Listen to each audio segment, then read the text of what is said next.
ধনী হতে চান তাহলে এই 5টি নিয়ম কাউকে বলবেন না, কারণ বেশিরভাগ মানুষ টাকার স্বপ্ন দেখে কিন্তু এই নিয়মগুলো মানে না বলেই সারা জীবন একই জায়গায় থেকে যায়। নাম্বার 1, আয়ের চেয়ে কম খরচ করুন। যতই টাকা উপার্জন করুন, যদি সব খরচ করে ফেলেন তাহলে কখনোই ধনী হতে পারবেন না। ধনী মানুষ আগে সঞ্চয় করে, তারপর খরচ করে। নাম্বার 2, আয়ের একটাই উৎসের ওপর নির্ভর করবেন না।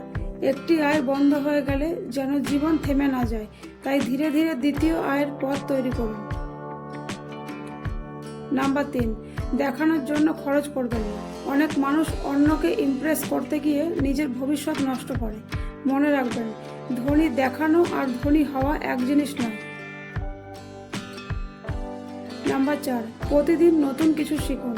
টাকা হারালে আবার পাওয়া যায়, কিন্তু দক্ষতা হারালে এগোনো কঠিন। নিজের জ্ঞান ও দক্ষতার বিনিয়োগ করুন।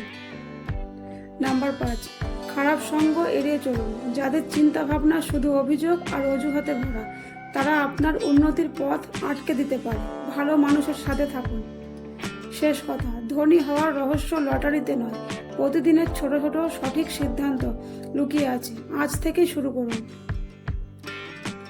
আজকের ভিডিওটা যদি ভালো লাগে অবশ্যই একটা লাইক করবেন। এই রকম ভিডিও পেতে আমাদের চ্যানেলটা সাবস্ক্রাইব করে রাখুন। ধন্যবাদ।